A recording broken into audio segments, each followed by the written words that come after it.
If you're bloated, moody, exhausted, and the scale won't budge no matter how much protein you eat, the brand new food pyramid is about to make everything worse. Now here's what 20 years of working with women's hormones has taught me that they don't want you to know. Now the government just flipped the food pyramid upside down, quite literally. Red meat, full-fat dairy, and beef tallow are now on top, and whole grains shoved to that tiny tip at the bottom like an afterthought. And I need you to understand what this means for your body. The new food pyramid ignores research on millions of people. Research that shows a 23% difference in who lives and who dies based on one single nutrient they just deprioritized. Now, as a board-certified Mayo Clinic health and wellness coach, I can't stay quiet about this.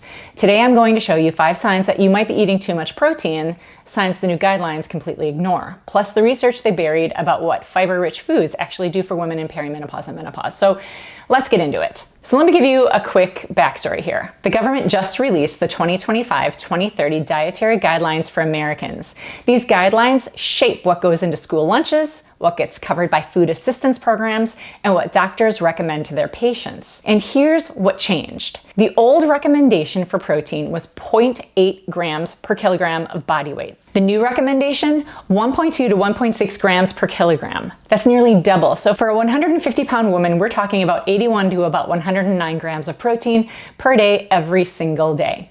And they're not just talking about any protein.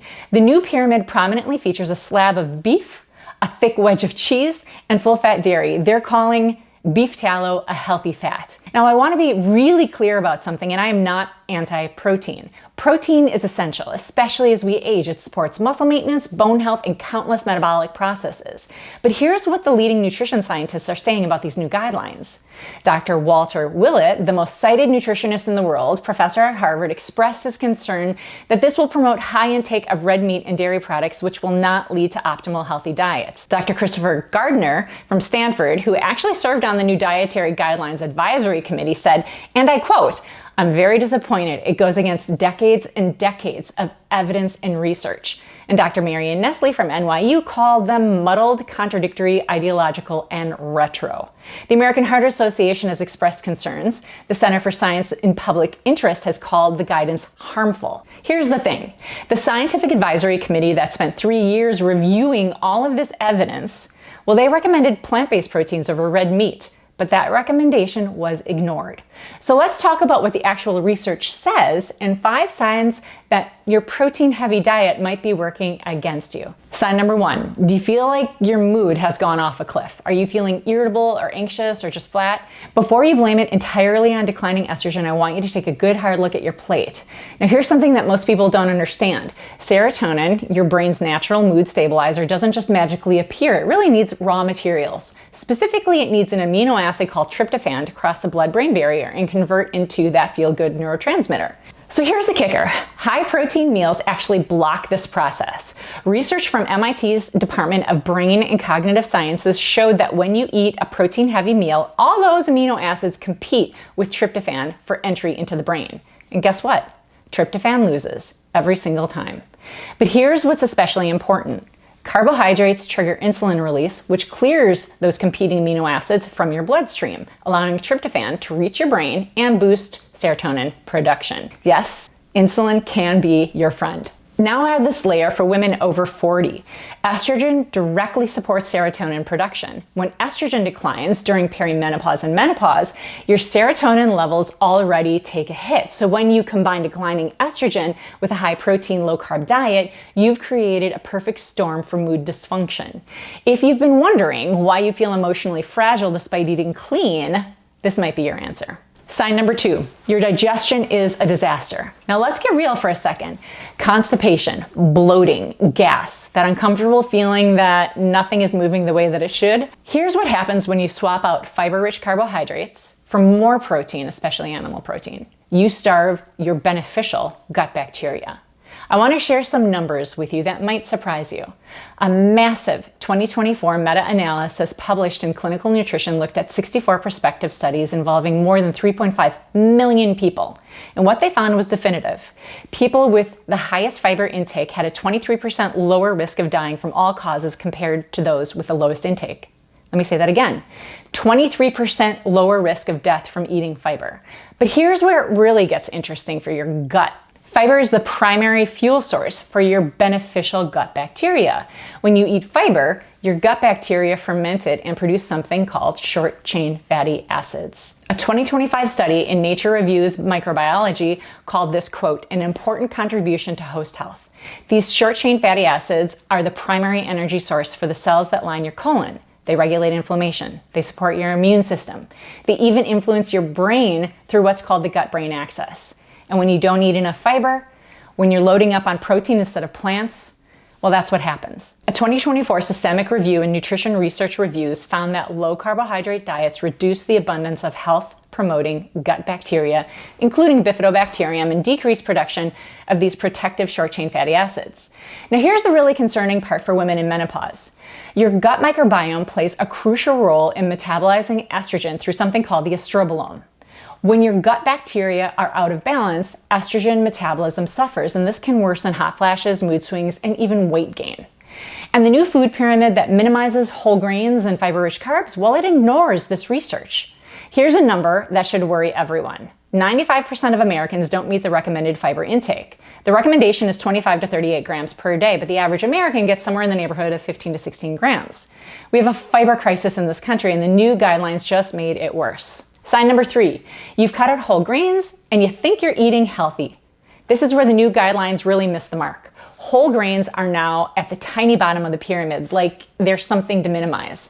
But let me show you what the research actually says. A comprehensive meta-analysis published in BMJ looked at 45 studies with nearly 800,000 participants. What they found was remarkable. People who ate the most whole grains compared to those who ate the least had a 16% lower risk of dying from any cause, 18% lower risk of dying from cardiovascular disease, 12% lower risk of dying from cancer. And here's the dose response finding that really matters. Every single 30-gram daily increase in whole grain consumption, that's about one serving, was associated with a 6% reduction in coronary heart disease and an 8% reduction in cardiovascular disease and a 6% reduction in all-cause mortality. Benefits continued all the way up to 7 or more servings a day. And by the way, this isn't just about grains. Research shows that fiber from vegetables and fruits has the same protective effect. The new pyramid sidelines all of these in favor of more meat and dairy. The Harvard School of Public Health puts it plainly. People who ate 70 grams per day of whole grains had a 22% lower risk of total mortality, 23% lower risk of cardiovascular mortality, and a 20% lower risk of cancer mortality. And a study in the Iowa Women's Health Study found that women who ate at least 2 servings of whole grains per day were 30% less likely to have died from inflammation-related conditions over a 17-year period. So why would we minimize these foods? Why would we push them to the bottom of the pyramid? Here's what Dr. Christopher Gardner from Stanford said about the new pyramid. And remember, he was on the scientific advisory committee. He said, quote, I'm very disappointed. Red meat and saturated fat sources at the very top, as if that's something to prioritize. It goes against decades and decades of evidence.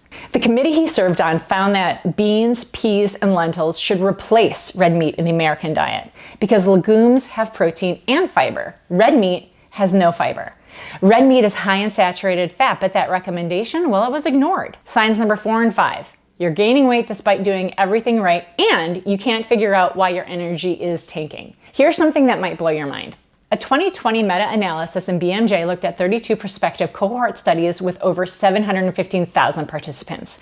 What they found out about protein sources and mortality is profound. Plant-based protein was associated with 8% lower risk of all-cause mortality, 12% lower risk of cardiovascular disease mortality, and here's the really striking finding. Every 3% of energy that you replace from animal protein with plant protein, that was associated with 5% lower risk of death from all causes. The Women's Health Initiative study found that substituting just 5% of energy from animal protein with plant protein was associated with 14% lower risk of all-cause mortality, 22% lower risk of cardiovascular mortality, and 19% lower risk of dementia mortality.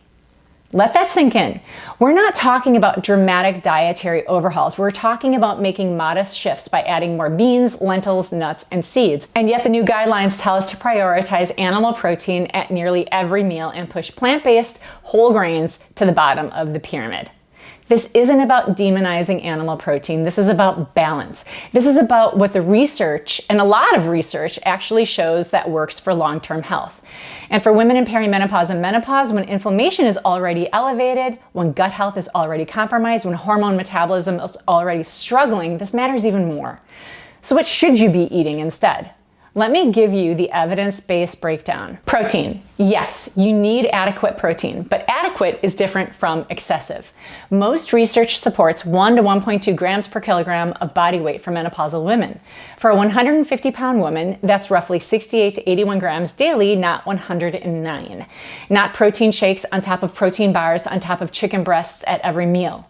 Fiber, you want to aim for 25 to 30 grams a day. This is non-negotiable for gut health, hormone metabolism, and reducing inflammation. Get it from vegetables, legumes, whole grains, and fruits. Whole grains, please don't fear them. The research is clear that they protect against cardiovascular disease, cancer, and early death. Oats, quinoa, brown rice, farro, whole grain bread, all of them. Plant proteins, make them a regular part of your diet. Legumes, lentils, beans, nuts, seeds, tofu, tempeh. These come packaged with fiber and phytonutrients that support hormone balance. The source matters. Plant proteins are associated with lower inflammation and better cardiovascular outcomes. Animal proteins, especially red and processed meats, come with higher saturated fat and inflammatory potential. So if you've been following the high protein playbook and wondering why you still feel terrible, if you've cut carbs and whole grains and can't understand why your gut is a mess, your mood is unstable, and the scale won't budge, well, it's not your fault.